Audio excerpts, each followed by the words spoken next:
5 deutsche Schäferhunde fanden einen Förster an einem Baum gekettet. Was sie dann taten, brachte erfahrene Polizisten zum Weinen. Dieser Mann hing seit 2 Tagen in der eisigen Kälte, dem Tod überlassen, als plötzlich etwas Unglaubliches geschah. Also Leute, was ich euch heute erzähle, das werdet ihr nicht glauben. 5 deutsche Schäferhunde fanden einen Förster an einen Baum gekettet. Was sie dann taten, wird euch zum Weinen bringen. Ein hochtrainiertes K9-Team war auf einer Routineübung in den verschneiten Bergen, als etwas Unvorstellbares passierte. Ihr Hundeführer, nur für einen Moment abgelenkt, verlor sie aus den Augen. Die Hunde, nur von Instinkt und Treue geleitet, wichen tief in die Wälder ab. Und dann sahen sie ihn, einen Mann, kaum bei Bewusstsein, blutig und zerschlagen, mit Ketten, die sich in seine Handgelenke gruben, während er hilflos an einem gefrorenen Baum hing. Es war ein Förster, dem Tod überlassen mitten im Nirgendwo. Aber anstatt wegzulaufen oder ziellos zu bellen, taten die Hunde etwas, womit niemand gerechnet hätte. Was dann folgte, war eine Reihe von Handlungen, so präzise, so bewegend und so unglaublich menschlich, es brachte erfahrene Beamte zum Weinen. Das ist nicht nur eine Geschichte über das Überleben, es ist eine mächtige Lektion über Vertrauen, Mut und darüber, wie manchmal diejenigen, von denen wir denken, dass sie uns am meisten brauchen, eigentlich diejenigen sind, die uns am Ende retten. Der Schnee fiel seit Stunden und begrübt die Pfade des Bitter Creek Naturschutzgebiets unter einer weißen, glitzernden Decke. Nicht viele wagten sich im tiefsten Winter in diesen Teil Bayerns, außer Förstern wie Thomas Grady. Mit 42 Jahren hatte Thomas 20 Jahre seines Lebens dem Schutz des Landes gewidmet. Aber heute war er nicht auf Patrouille. Er war an einen Baum gekettet. Sein Atem kam in kurzen, eisigen Stößen, Blut tropfte von einer Wunde an seiner Schläfe und lief über seine erfrorene Wange. Schwere Ketten umschlangen seine Brust und Arme und ketteten ihn an die knorrige Kiefer, als wäre er Teil davon. Seine Handgelenke, hinter ihm gefesselt, waren bereits wund, die Haut war vom Kämpfen aufgerissen, seine Uniform war zerrissen, getränkt in einer Mischung aus Blut und geschmolzenem Schnee. Er konnte seine Finger nicht mehr spüren, konnte kaum noch das Bewusstsein aufrechterhalten. Es waren 2 Tage vergangen, 2 Tage seit dem Überfall. Er erinnerte sich an die Stimmen, wütend, gedämpft unter Skimasken. Sie wollten Zugang zum Reservat, Land für illegale Jagd, Holzeinschlag und was auch immer Geld im Schatten kaufen konnte. Thomas weigerte sich, also machten sie ein Exempel an ihm, ließen ihn im Wald erfrieren, spurlos verschwinden. Bevor wir mit dieser unglaublichen Geschichte fortfahren, ich weiß, dass viele von euch noch nicht abonniert haben. Es würde mich wirklich sehr glücklich machen, wenn ihr den Abonnieren-Button drückt und Teil unserer Familie werdet. Mit eurer Unterstützung können wir diese Gemeinschaft weiter wachsen lassen und euch noch mehr solcher bewegenden Geschichten erzählen. Jedes neue Familienmitglied bedeutet mir persönlich sehr viel. Aber etwas kam näher. Zuerst war es nur ein Flüstern im Wind, dann sanfte Schritte, die durch den Schnee knirschten. Thomas öffnete seine geschwollenen Augen. War es wieder eine Halluzination? Die Kälte spielte ihm seit Stunden Streiche. Er kniff die Augen zusammen und versuchte, den Traum von den Bäumen zu trennen. Dann sah er sie. 5 Gestalten, dunkel gegen den Schnee, bewegten sich niedrig und stetig. Zuerst schoss Panik in seine Brust. Wölfe. Sein Verstand sprang zu alten Überlebenstrainings. Ruhig bleiben, keine Angst zeigen. Aber als die Gestalten näher kamen, erkannte er, dass das keine wilden Raubtiere waren. Es waren deutsche Schäferhunde, K9-Einheit. Ihre Mäntel waren dick, mit Schnee bestäubt. Ihre Augen waren wachsam, golden und scharf. Jeder von ihnen bewegte sich mit Absicht, nicht wie Streuner, sondern wie Soldaten auf Mission. Einer von ihnen, größer als die anderen, trat vor und schnupperte in der Luft. Er sah Thomas direkt in die Augen. Und dann passierte etwas Erstaunliches. Der Hund bellte nicht.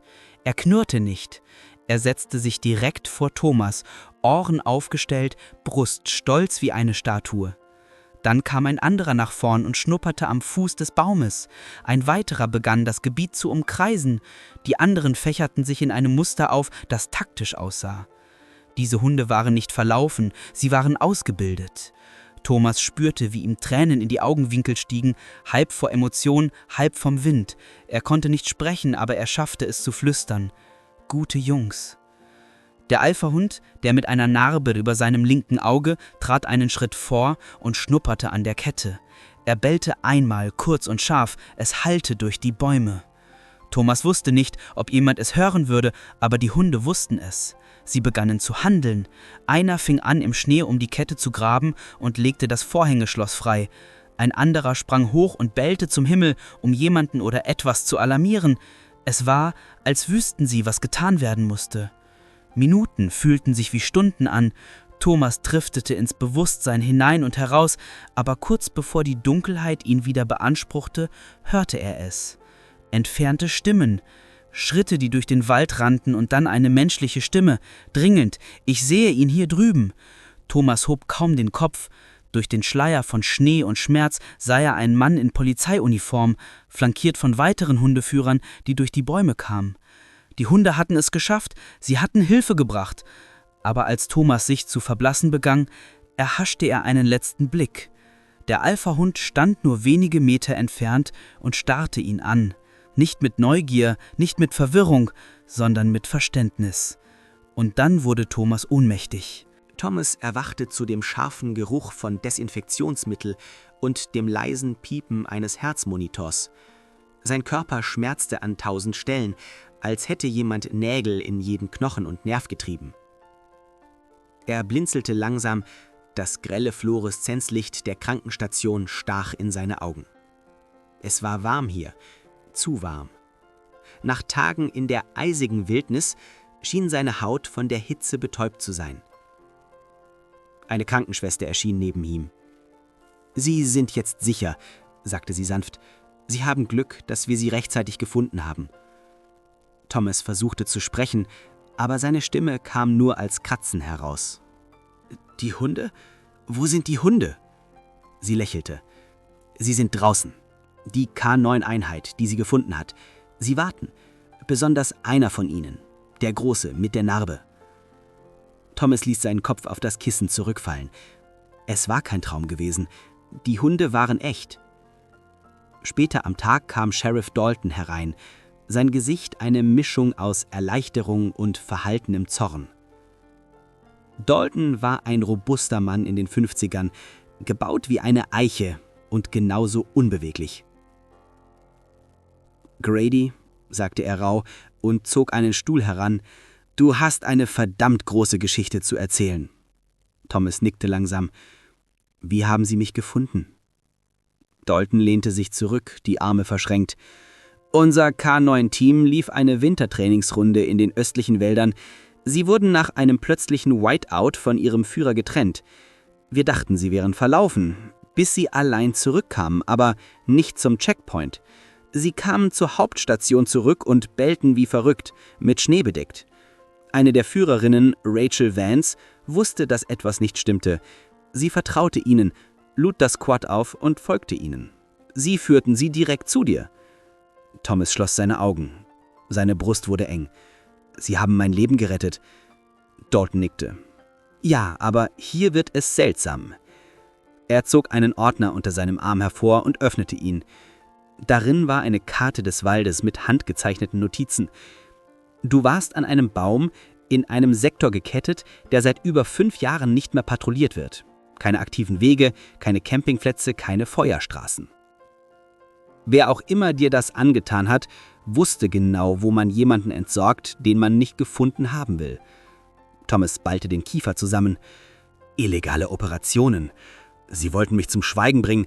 Fast hätten sie es geschafft.« Dalton murmelte. »Wir werden sie finden.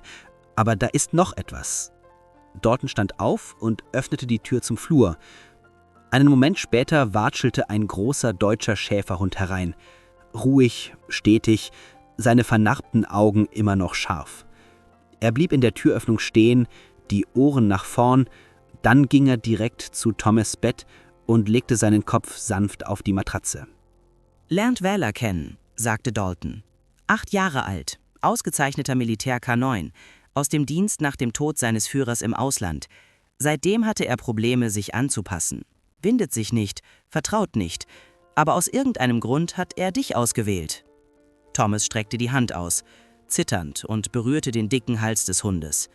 Wähler schloss die Augen und lehnte sich in die Berührung, als wäre es die einzige Wärme, die er je gekannt hatte. Rachel Vance, die Hundeführerin, kam als nächstes herein. Sie war Anfang 30, mit tiefen braunen Augen und schneeblondem Haar, das zu einem straffen Zopf geflochten war. Wähler hat sich noch nie so verhalten, sagte sie voller Ehrfurcht. Nicht seit er seinen Partner verloren hat. Es ist, als ob sich etwas in ihm verändert hätte, als er dich gefunden hat. Thomas blickte von ihr zu dem Hund, das Herz schwer. Ich war nicht nur eine weitere Rettung für ihn. Rachel nickte. Er verstand, was du fühltest. Sie zögerte dann. Er blieb die ganze Zeit an deiner Seite, wollte sich nicht bewegen, bis wir dich mit dem Schlitten rausgeholt hatten. Selbst dann blickte er immer wieder zu dir zurück, als wäre er sich nicht sicher, ob wir vertrauenswürdig wären. Thomas sah Wähler an. Du hast mich gerettet. Du hast mich ausgewählt. Aber gerade als sich diese Wärme niederließ, platzte die Tür wieder auf. Es war ein Deputy, das Gesicht blass, die Stimme zitternd. »Sheriff, etwas stimmt nicht. Wir haben frische Reifenspuren in der Nähe von Sektor 12 gefunden und kürzlich durchtrennte Ketten. Jemand war letzte Nacht wieder dort.« Daltons Gesicht versteinerte sich. Sie kamen zurück. Thomas setzte sich auf, Schmerz durchfuhr seine Rippen. »Sie denken, ich bin noch da draußen. Sie beseitigen lose Enden.« Der Raum wurde still. Wähler stand auf, die Ohren scharf, der Schwanz steif. Etwas kam. Die Försterstation hatte sich noch nie so ruhig angefühlt. Draußen fiel noch immer Schnee in sanften rhythmischen Wellen und hüllte die Bäume in eine frische Schneeschicht. Aber drinnen lag Spannung schwer in der Luft. Deputies flüsterten hinter verschlossenen Türen. Und Sheriff Dalton hatte das Kommunikationszimmer seit der Entdeckung der neuen Reifenspuren nicht verlassen. Was auch immer da draußen geschah, wer auch immer zurückgekommen war, sie waren noch nicht fertig. Thomas saß auf einer Holzbank am Seitenfenster, in eine Thermodecke gehüllt. Seine Hände waren noch bandagiert und tiefe Prellungen färbten seinen Kiefer und Rippen, aber sein Geist war jetzt schärfer. Er konnte das Gefühl nicht abschütteln, dass der Wald den Atem anhielt. Etwas lauerte unter der Stille. Wähler lag zu seinen Füßen wie ein Wachmann. Nicht schlafend, nie schlafend, aber wachsam, atmend langsam und stetig. Die Narbe über seinem Auge ließ ihn für viele bedrohlich aussehen, aber für Thomas erzählte diese Bescheinigung eine tiefere Geschichte. Schmerz, ja, aber auch Überleben. Rachel Vance trat leise ein und hielt einen dampfenden Becher Kaffee. »Verweigerst du immer noch die Schmerzmittel?« fragte sie und hob eine Augenbraue. Thomas nahm die Tasse, seine Finger berührten ihre. »Sie machen meinen Kopf benebelt. Das kann ich mir jetzt nicht leisten.« Sie setzte sich neben ihn und hielt ihre Stimme leise. »Wir holen Bundesermittler. Dieser Fall geht über Wilderreich Mons. Zu koordiniert, zu sauber. Jemand hatte Karten, Ausrüstung und den Mut, einen Mann dem Tod zu überlassen.« Thomas blickte auf Wähler hinunter. »Und jemand machte einen Fehler.« Rachel folgte seinem Blick. »Valor, er sollte nicht da sein. Keiner von ihnen sollte es. Aber sie fanden dich. Sie waren nicht verlaufen. Sie wurden geschickt.« Thomas lehnte sich leicht vor. Dann hat es etwas anderes getan. Es gab eine Pause, nicht des Zweifels, sondern der Erkenntnis. Rachel hatte Jahre damit verbracht, K9-Einheiten auszubilden. Sie wusste, wann etwas über Erklärungen hinausging. »Er hat deine Seite nicht einmal verlassen«, sagte sie leise. »Selbst wenn ich rufe, wartet ihr auf deine Erlaubnis.« Thomas warf einen Blick auf den Hund. »Er erinnert mich an die Art von Fürster, die ich früher war, bevor all das. Loyal, unermüdlich, immer wachsam.« Rachel zögerte dann. Glaubst du, er könnte mit dir arbeiten?« Thomas blinzelte. »Was meinst du?« »Er ist offiziell aus der Truppe ausgeschieden. Technisch zu viel Trauma, sagten sie. Aber Valor hat sich nie mit jemandem so verbunden wie mit dir. Wenn du ihn behalten möchtest, müsstet ihr beide trainieren, die Partnerschaft aufbauen. Aber ich denke, er hat bereits gewählt.« Thomas antwortete zunächst nicht. Seine Augen blieben auf den Hund gerichtet, der seinen Blick ohne zu blinzeln erwiderte. Da war etwas Unausgesprochenes zwischen ihnen, etwas Tieferes als Sprache. Dann flüsterte Thomas, »Wenn er bereit ist, lasse ich ihn nicht gehen.« Gerade dann zerschmetterte ein plötzliches Bellen die Stille. Es war kurz, kontrolliert, von Valor. Er sprang schnell auf, Muskeln angespannt, Ohren zurück, Nase hoch. Rachel sprang auf ihre Füße. »Was ist los, Junge?« Ein weiteres Bellen, diesmal lauter, dringend. Dann kam ein Geräusch, schwach, Metall auf Metall vom hinteren Teil des Gebäudes. Thomas stand auf, ignorierte den Schmerz, der durch seine Beine schrie. »Das war die Garagentür«, sagte er und griff nach dem Funkgerät von der Bank. Bevor er es einschalten konnte, ging der Strom aus. Alles tauchte in Dunkelheit. Rachel zog ihre Taschenlampe, ihr Strahl schwirrt durch den Raum in einem zittrigen Kegel. »Bleib hier«, sagte sie, »ich schau nach.« Aber Valor knurrte, ein niedriges, kehliges Geräusch. Er bewegte sich, um die Tür zu blockieren. Rachel erstarrte. Thomas' Stimme war ruhig. Er will nicht, dass du allein gehst. Draußen bewegte sich eine Gestalt am Fenster vorbei, nur ein Blitz, zu schnell zu erkennen. Dann kam das Krachen von zerbrechendem Glas am anderen Ende der Station. Rachel hob ihr Funkgerät. Wir haben einen Eindringling, Südeingang, wiederhole, Südeingang. Aber bevor sie den Anruf beenden konnte, hallte ein lauter Knall durch den Flur. Thomas griff nach der nächsten Waffe, einem alten Beil an der Wand. Wir müssen uns bewegen. Wähler war bereits vor ihnen, führte den Weg mit scharfen Augen und niedrigem Körper. Sie bewegten sich schweigend durch den engen Korridor, vorbei an den Schlafräumen und dem Aufenthaltsraum. Der Generator-Backup war noch nicht angesprungen. Jeder Schritt fühlte sich wie ein Countdown an. Dann hörten sie es. Eine Stimme. Tief, männlich, nah. Ich sagte dir, er würde da draußen nicht sterben. Thomas' Blut gefror zu Eis. Sie waren zurück. Und diesmal planten sie nicht Zeugen zu hinterlassen. Das Geräusch von Schritten hallte von den kalten Betonwänden wieder, langsam und zielstrebig. Wer auch immer in der Försterstation war, hatte es nicht eilig. Sie waren selbstsicher, zu selbstsicher. Thomas' Griff um das Beil verstärkte sich. Jeder Muskel in seinem geschundenen Körper schmerzte, aber Adrenalin überwältigte den Schmerz. An seiner Seite bewegte sich Wähler wie ein Schatten, Körper niedrig, jeder Schritt lautlos und zielstrebig. Rachel brachte das hintere Ende. Ihr Taschenlampenstrahl schnitt durch den schwarzen Flur in kurzen, kontrollierten Stößen. Ihre Dienstwaffe war jetzt gezogen. Sie erreichten zuerst den Vorratsraum. Leer, dann den südlichen Flur. Ruhig. Und dann kam das unverkennbare Geräusch des Atmens. Nicht ihres. Von hinter der Tür zum Generatorraum. Thomas hob eine Hand, um Stille zu signalisieren. Wählers Ohren zuckten, sein Körper versteifte sich. Er war eingesperrt. Thomas lehnte sich nah an Rachel und flüsterte: Wir öffnen diese Tür. Wir wissen nicht, was wartet. Bist du bereit? Rachel nickte einmal, ihr Finger spannte sich am Abzug. Thomas holte tief Luft und trat die Tür auf. Nichts. Der Generatorraum war leer. Zumindest sah es so aus. Das Licht von Rachels Taschenlampe fegte über den Raum und enthüllte Werkzeuge, einen kaputten Stuhl und eine umgestürzte Öldose. Und dann ein Stahlglanz. »Zurück!« schrie Rachel, gerade als der Mann von hinter dem Generator sprang und eine Brechstange schwang. Thomas duckte sich gerade rechtzeitig. Das Metall schnitt durch die Luft, wo sein Kopf gewesen war. Wähler wartete nicht. Er sprang mit erschreckender Präzision vor, seine Kiefer klemmten sich am Arm des Angreifers und zwang die Brechstange mit einem Klirren zu fallen. Der Mann schrie vor Wut, nicht vor Angst. Blöder Hund. Aber Wähler ließ nicht los. Thomas packte den anderen Arm des Mannes und knallte ihn gegen die Wand, hielt ihn fest. »Du solltest mich töten und davonlaufen, was?« knurrte er. Der Eindringling kämpfte. Aber mit Toms Gewicht und Wählers Biss, der ihn festhielt, hatte er keine Chance.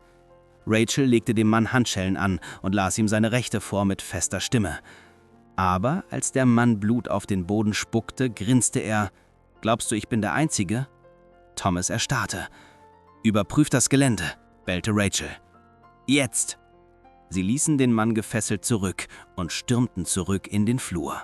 Draußen am Fenster tanzten Taschenlampen in der Ferne, mehr Bewegung, mehr Schatten und dann Schüsse. Peng, peng, peng. Westseite kam die Stimme eines Deputies über das Stationsfunk. Sie durchbrechen die Fahrzeughalle. Thomas wandte sich an Rachel. Sie sind nicht mehr hier meinetwegen. Sie sind hier, um alles zu löschen. Wähler bellte einmal, scharf, schneidend und dringend und sprintete zum Haupteingang. Thomas folgte ohne zu zögern. Durch das Seitenfenster konnte er 2 maskierte Gestalten sehen, die in die Garage einbrachen, Waffen gezogen. Einer der Schneemobile war bereits kurzgeschlossen und summte. »Sie planen, durch den Nordgrat zu fliehen«, sagte Rachel. »Wenn sie in diese Wälder kommen, werden wir sie nie finden.« Thomas sah Wähler an. »Kannst du sie stoppen?« Als ob er antwortete, schoss Valor durch den Notausgang. Seine Pfoten berührten kaum den Boden, als er in der schneereichen Dunkelheit verschwand. Thomas und Rachel rannten hinter ihm her. Schnee knäschte unter den Füßen, während der Wind durch die Bäume heulte. Auf der Lichtung jenseits der Garage blitzten Scheinwerfer auf. Einer der Eindringlinge war auf das Schneemobil geklettert und gab Wildgas. Aber gerade als er sich umdrehte, um davon zu rasen, kollidierte Valor mit ihm, mitten in der Brust. Der Mann schrie, als er vom Fahrzeug geschleudert und in einer Schneewehe landete. Die zweite Gestalt hob eine Waffe, aber Thomas war schneller. Er schleuderte das Beil und der Griff traf das Ende der Waffe des Schützen und schickte sie ins Leere. Rachel tackelte ihn Augenblicke später. Der Kampf endete so schnell, wie er begonnen hatte. Deputies trafen Sekunden später ein, legten den verbleibenden Eindringlingen Handschellen an und sicherten die Szene. Thomas stand im Schnee, die Brust bebend. Seine Kleidung war durchnässt, sein Körper zitterte. Und dann sah er Valor. Der Hund humpelte auf ihn zu, eine Kugel hatte ihn knapp über dem Bein gestreift, aber er war immer noch stolz, stand immer noch. Thomas fiel auf die Knie in den Schnee und öffnete seine Arme. Valor ging direkt auf ihn zu und legte seinen Kopf an Thomas' Brust. »Du hast uns wieder gerettet«, flüsterte Thomas und hielt ihn fest. »Du hast alle gerettet?« Aber selbst als sich der Moment beruhigte, spürte Thomas, wie sich etwas Tieferes in ihm verschob. Dabei ging es jetzt nicht mehr nur um Rettung, es ging um Bestimmung. Die Försterstation war wieder sicher, aber die Luft drin hatte sich verändert. Deputies bewegten sich vorsichtig und sprachen in gedämpften Tönen. Die Gefangenen waren getrennt und in Gewahrsam genommen worden, und Valor war wegen seiner Wunde behandelt. Ein sauberer Streifschuss, der keine Muskeln durchdrang, aber ihm trotzdem ein verbundenes Bein und eine Heldenruhe einbrachte. Thomas saß neben ihm auf dem Boden der medizinischen Abteilung, seine Hand ruhte sanft auf der Brust des Hundes. Valors Atmung war ruhig, rhythmisch, seine Augen beobachteten die Tür, als erwartete er mehr Gefahr. Thomas fühlte sich nicht sicher. Rachel trat leise ein und hielt eine dicke Akte mit Vorfallberichten. »Sie weigern sich zu reden«, sagte sie mit leiser Stimme. »Alle drei. Keine Namen, keine Fingerabdrücke im System, keine Ausweise.« Thomas runzelte die Stirn. »Das ergibt keinen Sinn. Sie kannten das Gelände, unsere Patrouillenzeiten, sogar die Position des Generators.« Rachel zögerte, dann reichte sie ihm einen kleineren Ordner. »Deshalb habe ich das aus den Protokollen gezogen. Schau dir das Datum an.« Thomas öffnete ihn. Seine Augen verengten sich.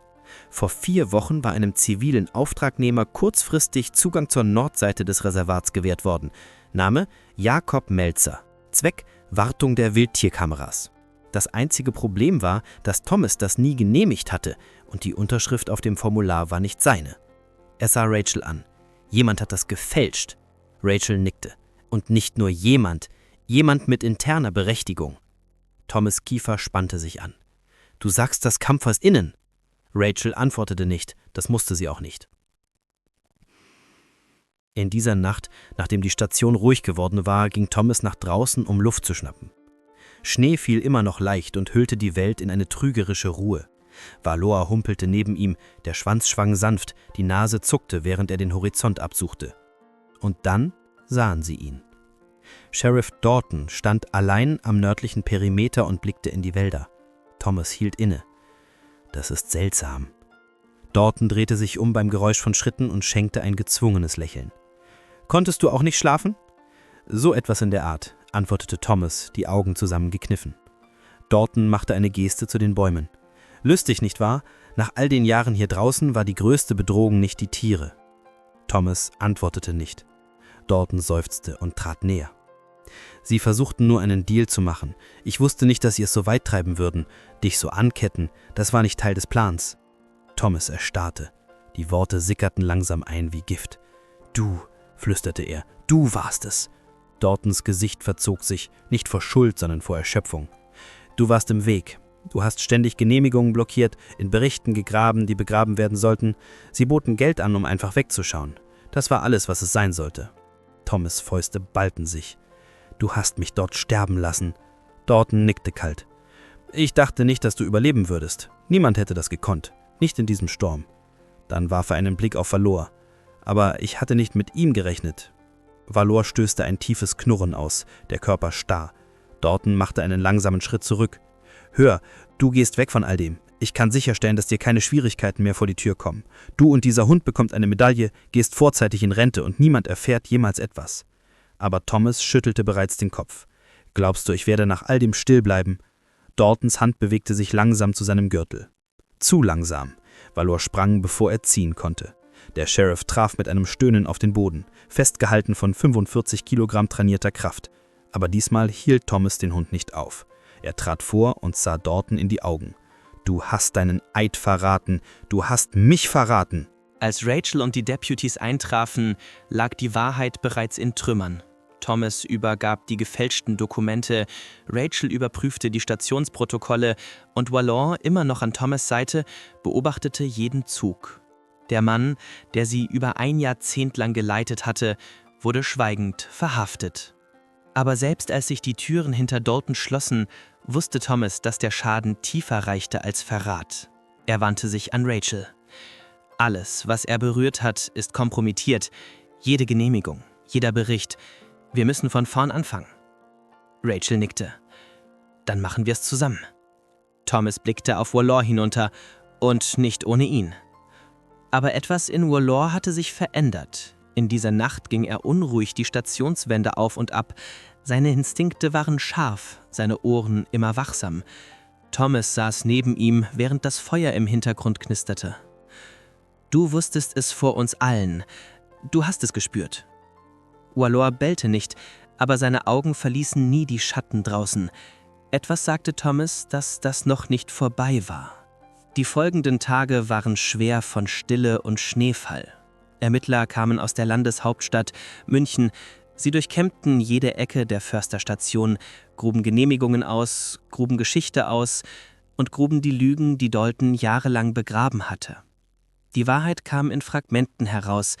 Ein Netzwerk illegaler Landverkäufe, gefälschte Zugänge für kriminelle Gruppen und Förster, die leise hinausgedrängt oder zum Schweigen gebracht worden waren. Thomas gab Aussage für Aussage ab. Seine Stimme war fest, aber seine Augen müde. Der Verrat pochte immer noch in seinem Hinterkopf wie eine alte Wunde. Er hatte Dalton jahrelang vertraut. Sie hatten Seite an Seite gearbeitet, zusammen Hütten gebaut, zusammen Brände bekämpft. Und doch hatte der Mann, der ihm einst sein Abzeichen überreicht hatte, ihn dem Tod überlassen, gekettet wie ein Tier.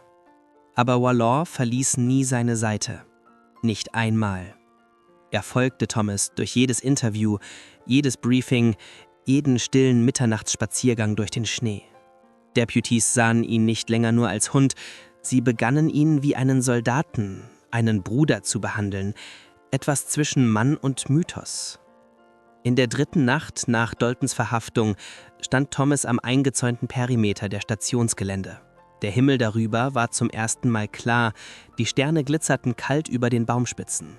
Sein Atem kam in langsamen Wolken heraus. Rachel näherte sich leise. »Sie bieten dir eine Versetzung an.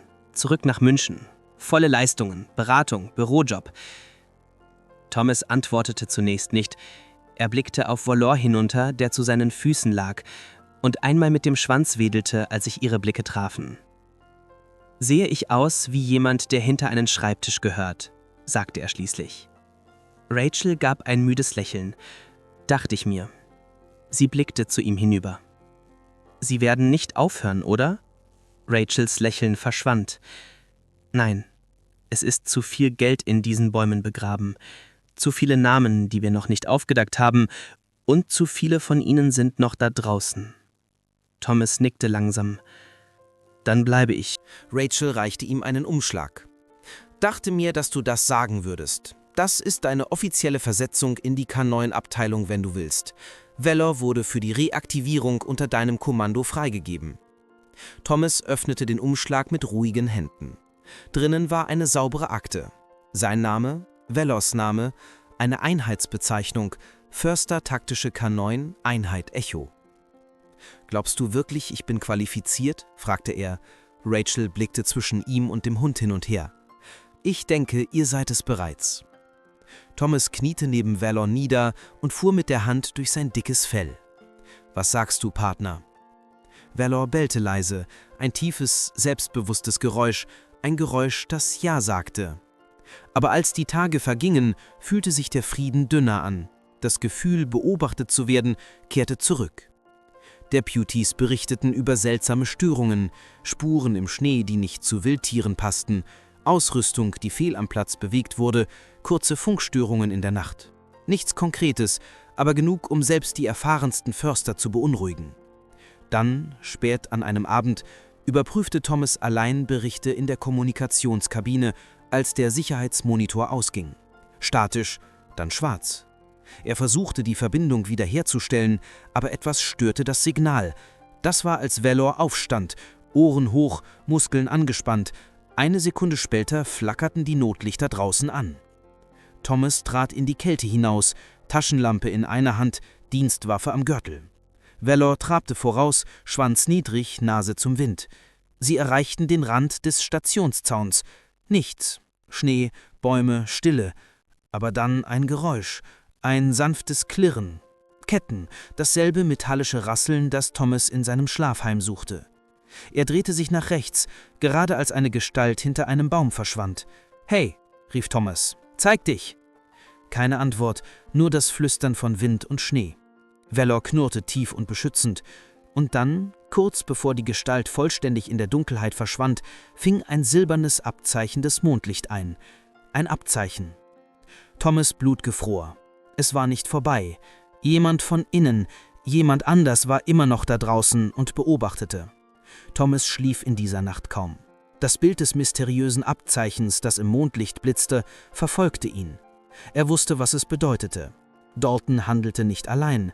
Jemand anders in Uniform, jemand mit Berechtigung und Zugang, arbeitete immer noch von innen. Beim Sonnenaufgang hatte der Schnee aufgehört zu fallen und ließ den Wald unheimlich ruhig unter einem bleichen Winterhimmel zurück. Rachel stellte ein kleines Einsatzteam zusammen, aber die Spuren des Eindringlings waren fachmännisch verwischt worden. Wer auch immer in die Nähe der Station gekommen war, hatte es mit militärischer Präzision getan. Trotzdem konnte Thomas das Gewicht in seiner Brust nicht abschütteln. Er warf einen Blick auf Valor, der seine Augen seit der Nacht zuvor nicht von der Baumgrenze genommen hatte. Die Bindung zwischen ihnen war zu etwas Tieferem geworden als Instinkt. Es war Trauen, geschmiedet im Überleben. Thomas brauchte keine Worte, um zu verstehen, was Valor fühlte. Etwas kam. Später am Nachmittag fuhren Thomas und Rachel zu einer der inaktiven Patrouillenhütten am Rand von Sektor 9, einem Ort, den im Winter wenige wagten. Dalton hatte die Hütte vor Monaten als unsicher für den Wintergebrauch abgestempelt, und niemand hatte es hinterfragt. Aber etwas sagte Thomas, dass dies der Ort war, an dem man anfangen sollte. Als sie ankamen, sprang Valor aus dem Lastwagen, bevor er überhaupt zum Stehen gekommen war. Er schnupperte in der Luft, die Nackenhaare sträubten sich. In der Hütte war der Holzofen kalt, aber es gab frische Fußspuren im Schnee direkt vor der Tür und das Schloss war aufgebrochen, dann hastig wieder angebracht worden. Rachel zog ihre Waffe. Wir sind nicht allein. Thomas bewegte sich ruhig, Valor an seiner Ferse, jede Schritt gemessen. Sie erreichten den hinteren Raum und das war, als es passierte. Der Schuss. Er zerschmetterte die Stille und splitterte den Holzrahmen der Hütte. Rachel duckte sich hinter die Tür, als Thomas zur Seite sprang, aber die Kugel war nicht für sie bestimmt. Sie traf Valor. Ein scharfes Jaulen durchdrang die Luft, als der Hund auf seine Seite kollabierte. Sein Bein blutete schnell. Thomas krabbelte zu ihm hin, das Herz donnernd. »Bleib bei mir, Kumpel, bleib bei mir«, flüsterte er und drückte seine Hände über die Wunde.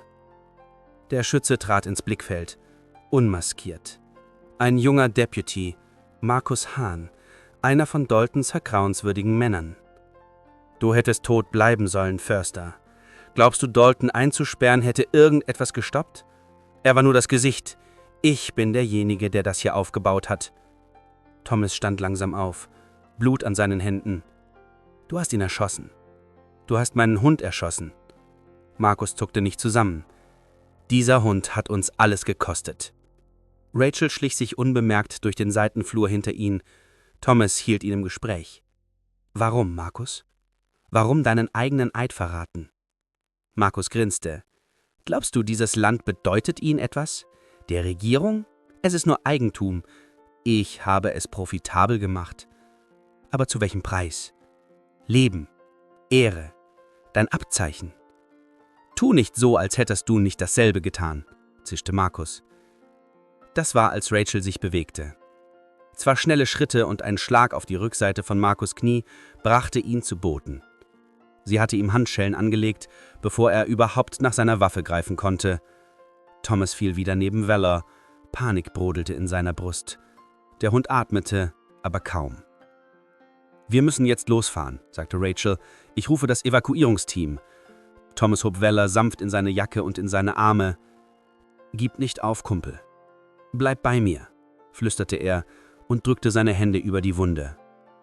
Stunden später bestätigte die Veterinäreinheit im staatlichen K9-Zentrum, dass die Kugel Vellers lebenswichtige Organe um Zentimeter verfehlt hatte. Eine Operation wäre nötig, aber er würde überleben. Thomas blieb die ganze Zeit an seiner Seite. Die Geschichte des gekenterten Försters und des Hundes, der ihn rettete, verbreitete sich wie ein Lauffeuer. Nachrichtensender kamen, Kameras rollten und Thomas gab Interviews nicht als Opfer, sondern als Stimme für diejenigen, die schützen, dienen und opfern, ohne jemals nach Ruhm zu fragen. Als Valor endlich seine Augen nach der Operation wieder öffnete, blickte er direkt zu Thomas und wedelte mit dem Schwanz. Es war langsam, müde, aber es war da. Thomas lächelte durch die Tränen. »Du kommst nach Hause, Partner.« Wochen vergingen. Der Wald taute in den Frühling auf. Eine neue Patrouilleneinheit wurde gebildet, sauber, geprüft und aus der Asche des Verrats aufgebaut. Thomas wurde zum Leiter der Echo 9 Einsatzkräfte ernannt. Rachel wurde Chefin der Stationsoperationen und Valor kehrte ins Feld zurück. Älter, etwas langsamer, aber stärker als je zuvor. Jeden Tag patrouillierten sie Seite an Seite und jede Person, die sie schützten, wusste, dass wenn die Gefahr jemals wiederkommen sollte, Treue mit scharfen Augen und einem Herzen warten würde, das niemals aufgab. Die Medienaufmerksamkeit war überwältigend gewesen. Nachrichtensender aus ganz Deutschland kamen in die bayerischen Wälder, um die Geschichte zu erzählen. Der Förster und sein Retterhund wurde zu einer Schlagzeile, die das Land bewegte. Thomas hatte zunächst gezögert, aber er erkannte, dass diese Geschichte größer war als nur er und Valor. Es war eine Geschichte über Vertrauen in einer Welt voller Verrat, über Mut, wenn alles verloren schien, über die unzerbrechliche Bindung zwischen Mensch und Tier, die keine Kette, kein Verrat und kein Sturm brechen konnte. In den ersten Interviews sprach Thomas nicht nur über die Rettung. Er sprach über die Jahre des Dienstes, die Förster leisten, oft unsichtbar, immer gefährdet. Die meisten Menschen sehen nie, was in diesen Wäldern passiert, sagte er in einem Interview mit dem Bayerischen Rundfunk. Sie wissen nicht von den illegalen Operationen, den bedrohten Tieren, den Männern und Frauen, die ihr Leben riskieren, um das Land zu schützen. Seine Stimme war ruhig, aber fest. Valor und ich, wir sind nur ein kleiner Teil einer viel größeren Geschichte. Die K9-Einheit wurde zu einem Modell für andere Regionen. Requests für Trainings kamen aus ganz Europa. Thomas und Valor reisten zu Demonstrationen, aber immer kehrten sie in ihre Wälder zurück. Das war ihr Zuhause, ihr Kampfplatz, ihr Frieden. Valor hatte sich vollständig erholt. Aber etwas in seinen Augen hatte sich verändert. Eine neue Ruhe. Eine tiefere Gewissheit. Er hatte seinen Zweck gefunden und nichts würde ihn davon abbringen. Thomas sah es jeden Morgen, wenn sie ihre Runden begannen. Der Hund bewegte sich nicht mehr wie ein Soldat auf Mission. Er bewegte sich wie ein Wächter, der nach Hause gekommen war. Eines Abends, als sie am Rand einer Lichtung saßen und den Sonnenuntergang beobachteten, legte Thomas seine Hand auf Valors Kopf. »Wir haben es geschafft, alter Freund. Wir haben es geschafft.« Valor blickte zu ihm auf, seine goldenen Augen ruhig und wissend. In diesem Moment verstand Thomas etwas Wichtiges. Er hatte nicht nur überlebt, er hatte gelernt zu vertrauen. Nicht nur Valor, nicht nur Rachel, sondern sich selbst. Die Ketten, die ihn an diesem Baum gefesselt hatten, waren nicht nur Metall gewesen. Sie waren Zweifel, Verrat, Einsamkeit. Aber Valor hatte ihm gezeigt, dass wahre Stärke nicht darin lag, niemals zu fallen, sondern darin, niemals aufzugeben, aufzustehen. Aber der Frieden hielt nicht lange an. Das Gefühl der Beobachtung kehrte zurück. In den folgenden Tagen berichteten Deputies über seltsame Störungen. Spuren im Schnee, die nicht zu Wildtieren passten, Ausrüstung, die fehl am Platz bewegt wurde, kurze Funkstörungen in der Nacht. Nichts Konkretes, aber genug, um selbst die erfahrensten Förster zu beunruhigen. Thomas wusste, dass ihre Arbeit erst begonnen hatte. Die Verhaftung von Dalton und Markus hatte nur die Spitze des Eisbergs enthüllt. Irgendwo da draußen lauerten noch mehr Verschwörer, mehr korrupte Beamte, mehr Menschen, die bereit waren, das Land zu verkaufen, das sie zu schützen geschworen hatten. Eines Abends, als Thomas spät allein in der Kommunikationskabine Berichte überprüfte, ging der Sicherheitsmonitor aus. Statisch, dann schwarz. Er versuchte die Verbindung wiederherzustellen, aber etwas störte das Signal. Das war, als Weller aufstand, Ohren hoch, Muskeln angespannt. Eine Sekunde später flackerten die Notlichter an. Thomas trat in die Kälte hinaus, Taschenlampe in einer Hand, Dienstwaffe am Gürtel. Weller trabte voraus, Schwanz miedrig, Nase zum Wind.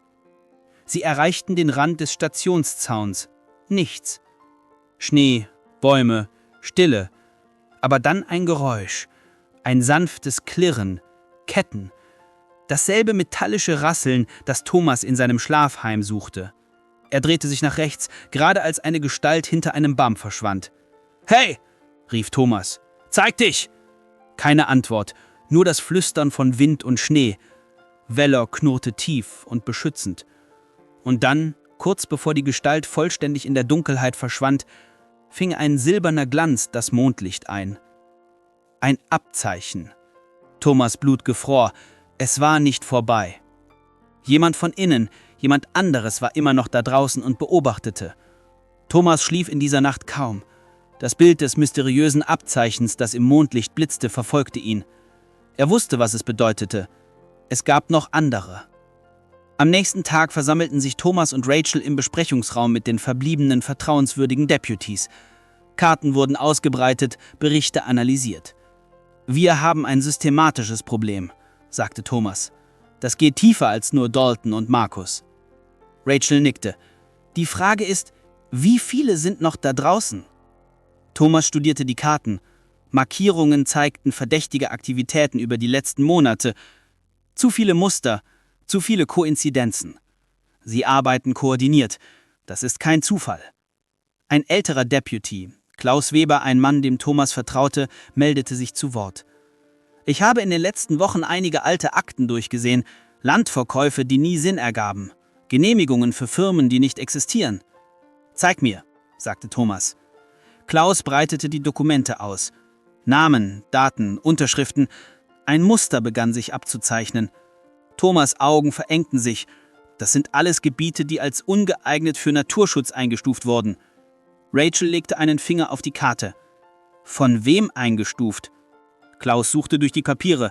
Hier, alle von derselben Umweltbewertungsfirma genehmigt. Thomas studierte den Namen auf den Dokumenten. Alpenökologieberatung GmbH.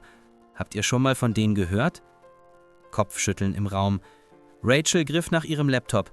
Lass mich nachsehen. Ihre Finger tippten schnell über die Tastatur. Nach ein paar Minuten blickte sie auf. Das ist interessant. Die Firma wurde vor 3 Jahren gegründet, aber ihre Adresse ist ein leeres Bürogebäude in München. Klaus lehnte sich vor. Und schau dir das an. Er zeigte auf eine Serie von Daten. Jeden Monat, wie ein Uhrwerk, neue Bewertungen, neue Landfreigaben, alle von derselben Unterschrift. Thomas' Kiefer spannte sich an. Dr. Andreas Müller, Hauptgutachter. Rachel suchte weiter. Dr. Andreas Müller existiert, aber er ist seit 5 Jahren tot. Die Stille im Raum war schwer. Thomas stand auf und ging zum Fenster. Draußen lag der Wald friedlich unter der Schneedecke, aber er wusste jetzt, dass unter dieser Ruhe ein Netzwerk der Korruption lauerte, das tiefer reichte als alles, was er sich vorgestellt hatte. »Wir brauchen mehr«, sagte Thomas schließlich. »Wir brauchen Beweise, die vor Gericht standhalten.« Rachel nickte. »Ich kenne jemanden beim BKA. Er kann uns helfen, ohne dass es auffällt.« Klaus sammelte die Dokumente zusammen. »Und ich habe Kontakte bei der Staatsanwaltschaft. Leute, denen wir vertrauen können.« Thomas wandte sich um. »Wir machen das richtig. Keine Alleingänge mehr. Kein Vertrauen in die falschen Leute.« Seine Stimme wurde fester. »Wir bauen einen Fall auf, der wasserdicht ist.« Valor, der die ganze Zeit ruhig neben Thomas gelegen hatte, stand auf und trottete zur Tür. Seine Ohren waren aufgestellt, sein Körper angespannt. Thomas erkannte die Zeichen sofort. »Was ist los, Junge?« Valor schaute zur Tür, dann zu Thomas. Ein leises Winseln. Rachel stand auf. Er hört etwas. Thomas griff nach seiner Taschenlampe. »Klaus, bleib hier bei den Dokumenten. Rachel, komm mit.« Sie gingen leise nach draußen. Der Abend war still. Zu still. Valor führte sie zum östlichen Zaun der Station. Da, im Schnee waren frische Reifenspuren. Jemand war da gewesen, hatte beobachtet, gelauscht. »Sie wissen, dass wir ihnen auf der Spur sind«, flüsterte Rachel. Thomas kniete neben den Spuren nieder. »Diese Reifen, das ist ein Mercedes, teuer.« Rachel machte ein Foto mit ihrem Handy. »Wir können das verfolgen lassen.« Aber Thomas schüttelte den Kopf. »Nein, wenn Sie uns überwachen, dann überwachen Sie auch unsere Kommunikation.« Er stand auf. »Wir machen das anders.« Zurück in der Station entwickelten sie einen Plan. Geheime Treffen, verschlüsselte Nachrichten, vertrauenswürdige Kontakte außerhalb des lokalen Systems.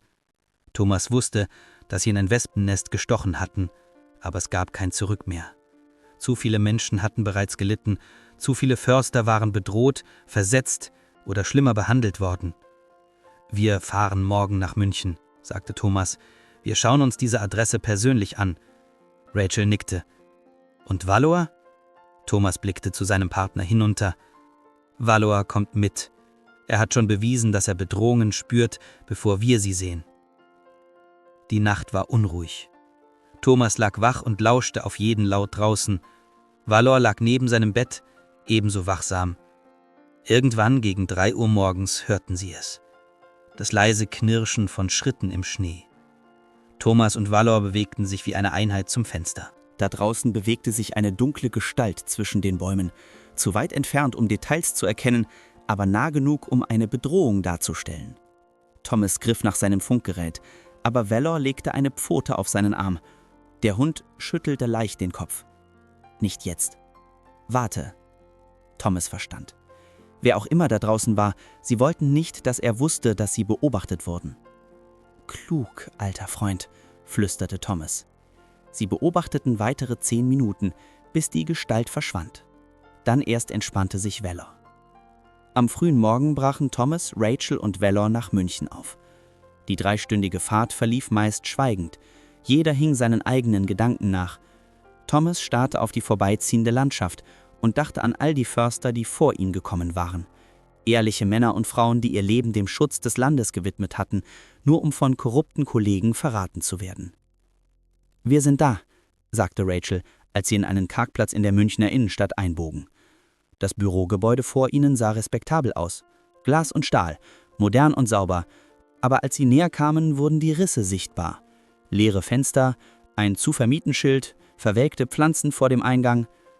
»Stockwerk 3«, sagte Thomas und überprüfte die Adresse auf den gefälschten Dokumenten. Sie nahmen den Aufzug. Der Flur roch muffig, nach jahrelangem Leerstand. Raum 312 hatte ein kleines Schild. Alpenökologieberatung GmbH. Thomas drückte die Türklinke. Abgeschlossen. Rachel holte ihr Dietrich-Set hervor. Alte Gewohnheiten aus meiner Zeit bei der Kripo. Ein paar Minuten später öffnete sich die Tür. Der Raum dahinter war überraschend. Nicht leer, wie sie erwartet hatten, sondern voller Akten, Computer, Karten an den Wänden. Jemand arbeitete hier, aber nicht legal. Valor schnüffelte aufgeregt herum. Seine Nase führte ihn zu einem Schreibtisch voller Dokumente. Thomas folgte ihm und begann zu lesen. »Rachel, komm her, das musst du sehen.« Die Papiere zeigten ein komplettes Netzwerk. Namen von Beamten, Bankkontonummern, Pläne für Landverkäufe in ganz Bayern. »Mein Gott«, flüsterte Rachel, »das geht bis in die Regierung.« Thomas fotografierte alles mit seinem Handy, Seite für Seite, Dokument für Dokument. Aber dann hörte Valor ein Geräusch im Flur und knurrte leise. Schritte. Thomas und Rachel tauschten einen Blick aus. »Versteck dich«, flüsterte Thomas. Rachel duckte sich hinter den Schreibtisch. Thomas positionierte sich neben der Tür, Valor an seiner Seite. Die Schritte kamen näher, der Türknopf drehte sich. Ein Mann in einem teuren Anzug trat ein, Mit-40er, gepflegt, mit kalten blauen Augen. Als er Thomas sah, erreichte seine Hand automatisch seine Jacke. »Sie sollten nicht hier sein«, sagte er mit ruhiger Stimme. »Und Sie sollten nicht existieren, Dr. Müller. Komisch, wie ein toter Mann noch Berichte schreibt.« Der Mann lächelte kalt. »Sie haben keine Ahnung, womit Sie sich angelegt haben. Dann erklären Sie es mir.« Der falsche Dr. Müller bewegte sich langsam im Raum. Seine Augen wanderten zwischen Thomas und Valor hin und her. Was Sie für Korruption halten, ist eigentlich Fortschritt. Dieses Land wird verschwendet, nur für Bäume und Tiere reserviert. Wir erschließen Potenzial. Für wen? Fragte Thomas. Wer bezahlt Sie? Der Mann zögerte. In diesem Moment sprang Rachel aus ihrem Versteck und richtete ihre Waffe auf ihn. »Hände hoch«, rief Rachel. Der falsche Dr. Müller hob langsam die Hände, aber sein Lächeln verschwand nicht.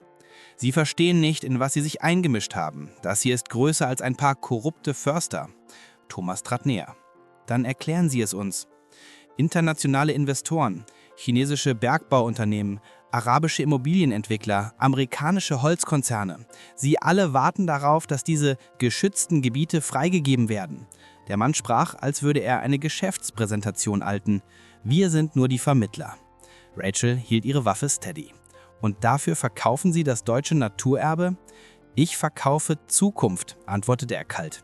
»Jobs, Entwicklung, Profit, nicht romantische Träume über Wälder und Wildtiere.« Thomas studierte die Dokumente auf dem Schreibtisch. »Diese Namen hier, wer sind sie?« Der gefälschte Dr. Müller zögerte. Thomas hob ein Papier hoch. »Bundestagsabgeordnete, Bürgermeister, Richter. Das ist ein Staatsstreich gegen die Umwelt.« »Sie sind naiv«, spottete der Mann. »Glauben Sie wirklich, dass ein paar Bäume wichtiger sind als Milliarden von Euro?« Valor knurrte tief, als würde er die Verachtung in der Stimme des Mannes spüren. Thomas legte eine Hand auf den Kopf seines Partners. »Für uns schon.« Rachel zog Handschellen hervor. »Sie haben das Recht zu schweigen.« Aber als sie sich näherte, geschah etwas Unerwartetes. Der Mann lachte. »Sie denken, mich zu verhaften würde etwas ändern? Ich bin ersetzbar. Das System läuft weiter.« »Vielleicht«, sagte Thomas, »aber ohne diese Beweise.« Er deutete auf die Akten. »Und ohne ihr Netzwerk wird es schwieriger.« Der falsche Dr. Müller wurde still. Zum ersten Mal sah er besorgt aus. Eine Stunde später saß der Mann im Polizeiauto. Thomas und Rachel packten alle Dokumente, Computer und Festplatten ein. Die Beweise waren überwältigend. Rachel telefonierte mit ihren Kontakten beim BKA. »Sie schicken ein Team. Das wird eine bundesweite Operation.« Thomas blickte aus dem Bürofenster auf die Münchner Skyline. Irgendwo da draußen waren die Menschen, die hinter allem standen. Die wahren Drahtzieher mit ihren Milliarden und ihrer Macht. »Das ist erst der Anfang«, sagte er zu Weller. Auf dem Rückweg nach Beil sprachen sie über die nächsten Schritte. Koordinierte Razzien, Verhaftungen, Prozesse. Es würde Monate, vielleicht Jahre dauern, aber zum ersten Mal seit der Verkettung fühlte Thomas echte Hoffnung. »Die Medien werden das lieben«, sagte Rachel. »Korruption bis in höchste Kreise. Internationale Verschwörung.« Thomas schüttelte den Kopf. »Das ist nicht der Punkt. Der Punkt ist, dass ehrliche Förster wieder ihre Arbeit machen können, ohne Angst vor Verrat.« Als sie die Station erreichten, wartete bereits eine Überraschung auf sie. Klaus und 2 BKA-Beamte standen vor dem Gebäude. »Thomas«, rief Klaus, »wir haben Neuigkeiten. Basierend auf euren Informationen haben wir heute gleichzeitig Razzien in 5 Bundesländern durchgeführt.« Einer der BKA-Beamten, ein ernster Mann in den 40ern, trat vor. »Oberkommissar Hoffmann, wir haben 12 Personen verhaftet, darunter 3 Bürgermeister und einen Landtagsabgeordneten.« Thomas fühlte eine Mischung aus Erleichterung und Erschöpfung. »Ist es vorbei?« Hoffmann schüttelte den Kopf. »Das wird Zeit brauchen. Aber Sie haben den entscheidenden Durchbruch geschafft. Ohne Ihre Arbeit wäre das alles nie aufgeflogen.« Die nächsten Wochen waren ein Wirbelsturm der Aktivität. Thomas und Valor wurden zu Symbolen des Widerstands gegen Korruption. Journalisten kamen aus ganz Europa, um ihre Geschichte zu hören. Der Förster, der Verrat aufdeckte, wurde zur Schlagzeile in jeder großen deutschen Zeitung. Aber Thomas blieb bescheiden. In jedem Interview betonte er, dass er und Valor nur ein Teil einer größeren Geschichte waren. »Es gibt Hunderte von ehrlichen Förstern da draußen«, sagte er in einem Interview mit der ARD. »Menschen, die jeden Tag ihr Leben riskieren, um unser Land zu schützen. Wir sind nur diejenigen, die Glück hatten, die richtigen Beweise zur richtigen Zeit zu finden.« Die Prozesse begannen 3 Monate später. Thomas musste viele Tage im Gerichtssaal verbringen, seine Aussage geben, Beweise erklären. Valor begleitete ihn überall hin. Die Richter erlaubten dem Hund sogar, im Gerichtssaal zu bleiben.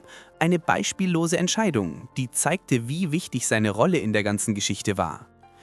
Von den 12 ursprünglich Verhafteten wurden 10 verurteilt. Die Strafen reichten von 3 bis zu 15 Jahren Gefängnis. Der gefälschte Dr. Müller erhielt 12 Jahre. Dalton bekam 10 Jahre. Markus Hahn, der Valor angeschossen hatte, wurde zu 8 Jahren verurteilt. Aber für Thomas war das wichtigste Ergebnis etwas anderes: das neue Schutzprogramm für Whistleblower im Forstdienst. Förster, die Korruption meldeten, würden jetzt rechtlichen Schutz und Unterstützung erhalten. Das hätte ich mir vor einem Jahr gewünscht, sagte Thomas bei der Verkündung des Programms. Rachel wurde zur Leiterin des neuen Antikorruptionsteams für Naturschutzgebiete ernannt. Thomas erhielt eine Beförderung zum Oberforstmeister, aber er blieb in seinem geliebten bayerischen Wald. »Ich gehöre hierher«, sagte er.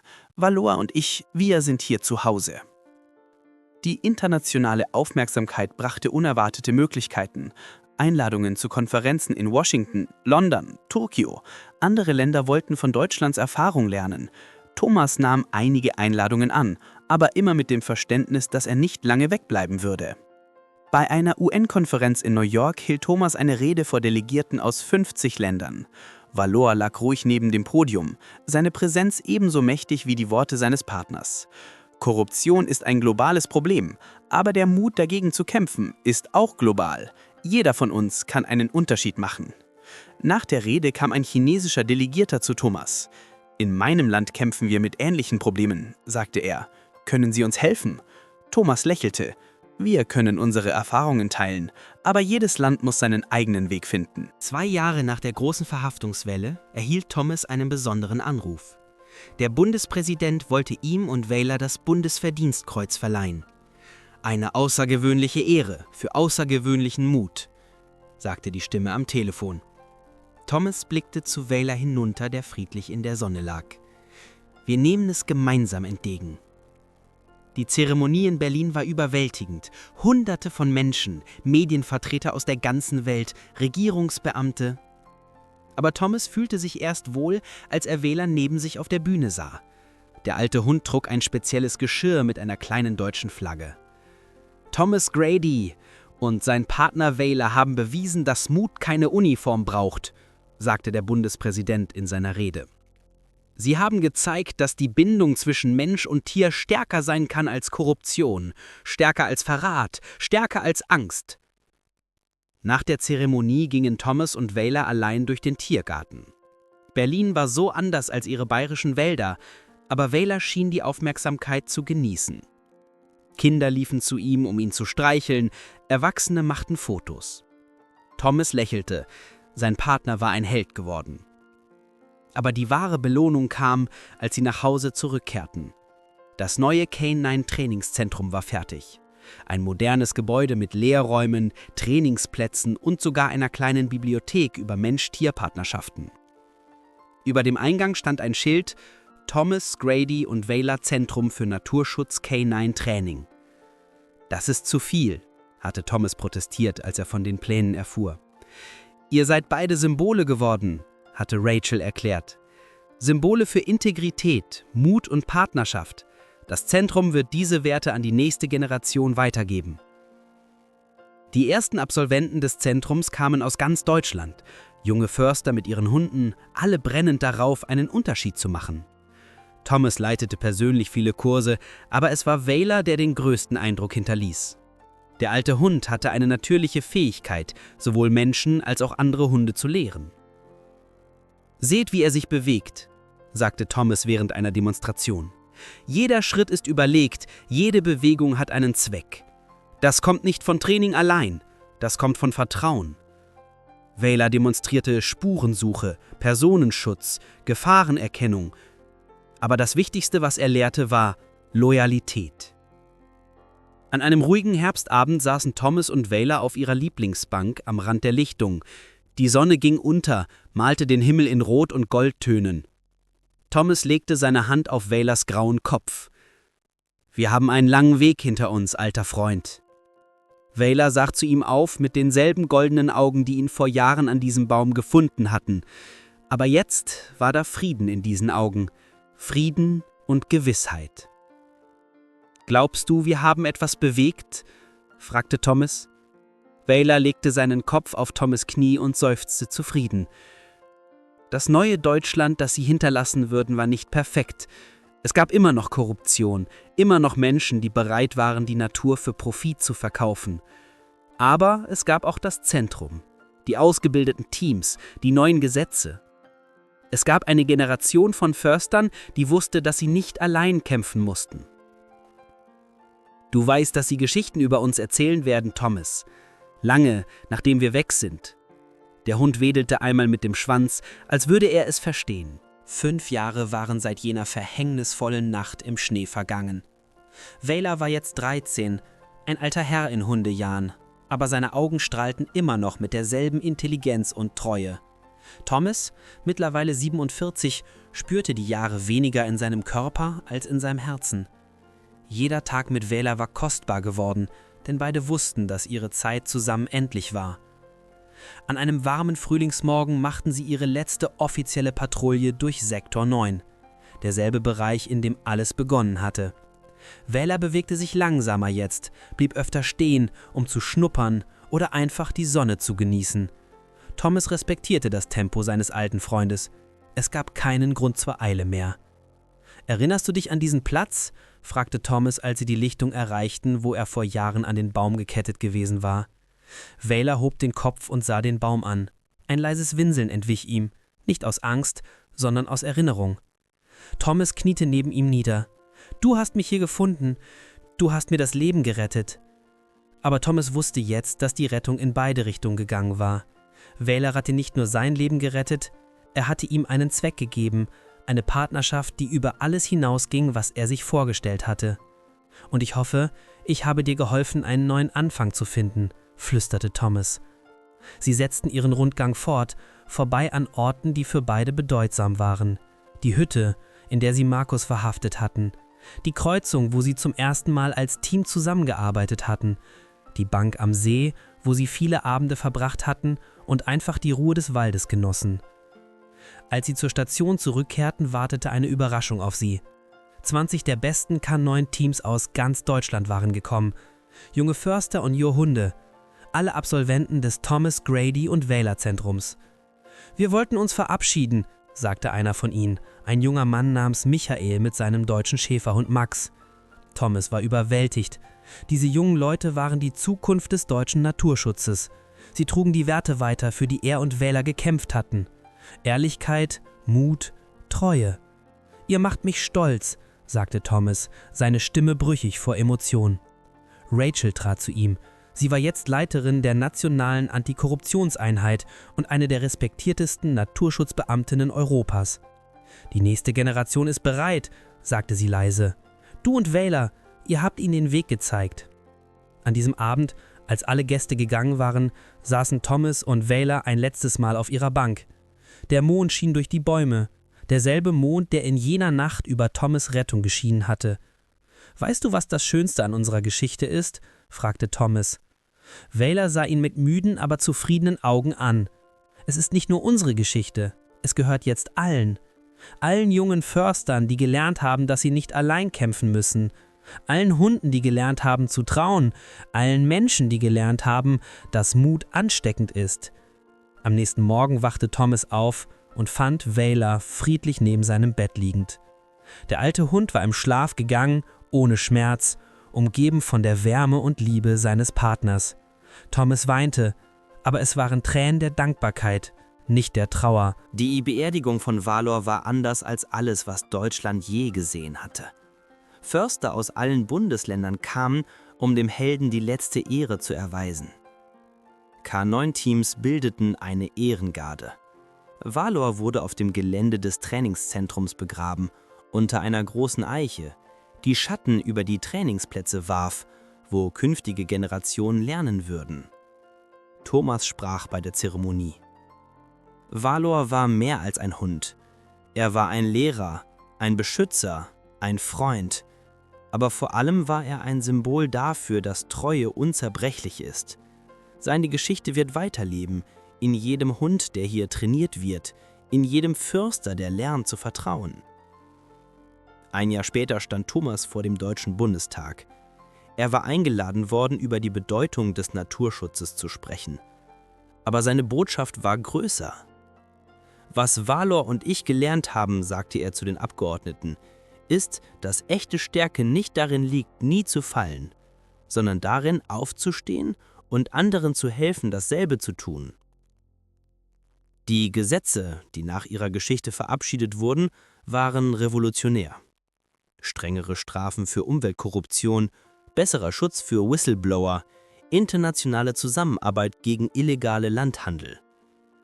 Das Valor-Gesetz, wie es inoffiziell genannt wurde, wurde zum Modell für andere Länder. Thomas ging nie in den Ruhestand im traditionellen Sinne. Er blieb im Wald, aber seine Rolle veränderte sich. Er wurde Mentor, Lehrer, Geschichtenerzähler. Junge Förster kamen zu ihm, um von seinen Erfahrungen zu lernen. Er erzählte ihnen nicht nur von der Aufdeckung der Korruption, sondern von der Kraft der Partnerschaft, des Vertrauens, der Hoffnung. Die wichtigste Lektion, sagte er oft, ist nicht, dass Menschen korrupt werden können. Das wissen wir bereits.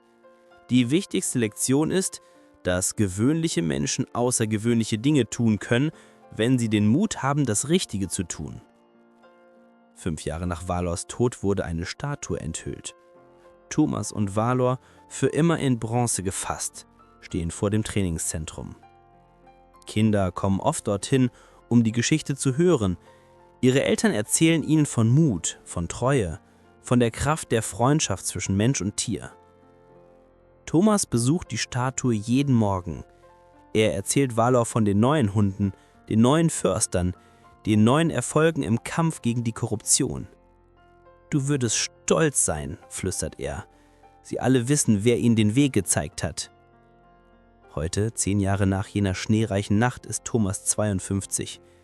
Er hat graue Haare und Falten um die Augen, aber sein Schritt ist immer noch fest. Er führt ein neues K9-Team, junge Hunde, die von Valors Vermächtnis inspiriert sind. Jeder von ihnen trägt ein kleines Abzeichen mit Valors Bild. Die Geschichte des geketteten Försters und seines rettenden Hundes ist zur Legende geworden. Bücher wurden geschrieben, Filme gedreht, Lieder komponiert. Aber für Thomas ist das Wichtigste etwas anderes. In den deutschen Wäldern patrouillieren ehrliche Männer und Frauen mit treuen Hunden an ihrer Seite. Wenn diese Geschichte dich inspiriert hat, denk daran: Wahrer Mut trägt keinen Umhang. Er geht auf 4 Beinen und lässt dich niemals im Stich. Die Geschichte von Thomas und Valor zeigt uns, dass Loyalität, Mut und Vertrauen die stärksten Kräfte der Welt sind. Und manchmal findet die Rettung, die wir brauchen, uns genau dann, wenn wir sie am wenigsten erwarten.